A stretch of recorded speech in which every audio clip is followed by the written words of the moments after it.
Welcome to your Daily Dose of Sunday School, episode 72. We continue with Greg Kokel's Tactics. We've reached chapter 6, Columbo, step 2, reversing the burden of proof. So, the Columbo tactic is the ask questions tactic. Keep in control of the conversation.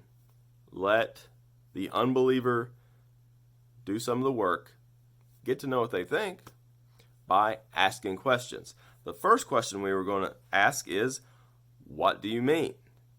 So we want them to clarify their view.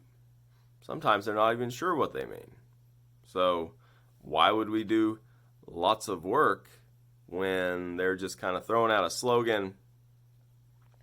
But now we want to reverse the burden of proof.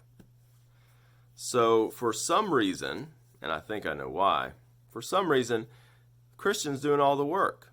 If the Christian has a view, then they're responsible for giving all the reasons for that view, or all the proof for that view being true.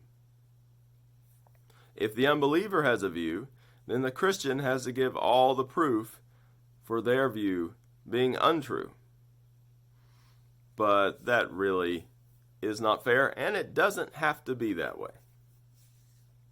So we're going to reverse the burden of proof by just asking, what makes you think that? It's pretty simple. They should be able, whoever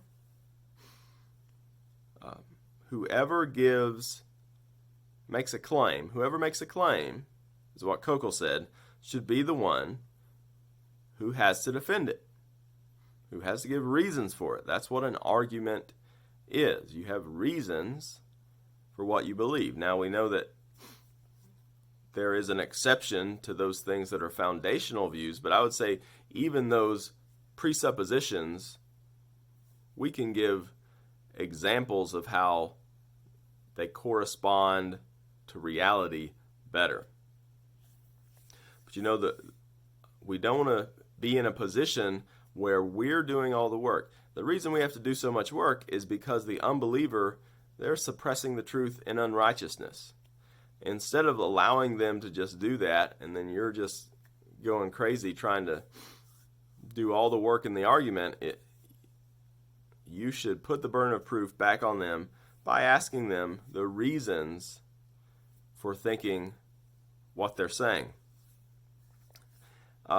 And one of the reasons this is so useful is that a lot of things that that the unbeliever will count as a reason are just stories. And so you're in a discussion with the unbeliever, and they'll give something as a reason for their atheism like this. They'll say, well, religion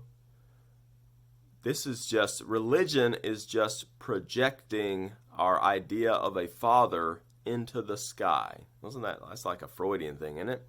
So religion, you just have this idea of daddy, and you imagine that there's a daddy in the sky.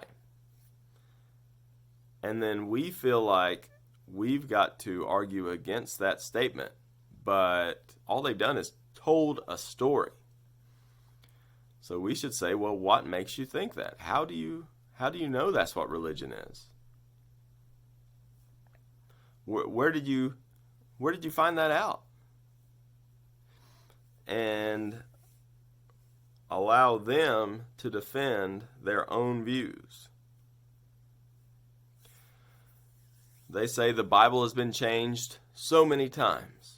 Well, don't jump into all the things you know about the history of the Bible and Bible transmission. But first, allow them to think about whether what they're saying is, if they have reasons for it, if it's more than just a story that they heard somewhere.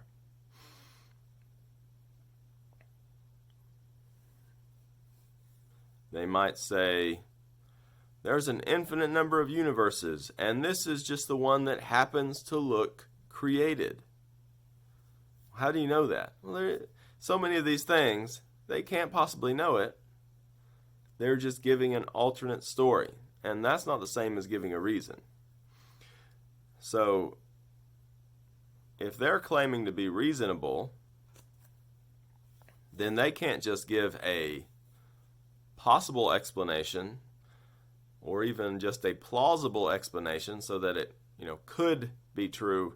They need to give a likely explanation. And they should be able to tell why it's likely. So again, first two questions, of course these really series of questions, we're first trying to find out, what does unbeliever mean? What do you mean? And then what makes them think that? Why do you think that's true? How do you know that? That sort of thing.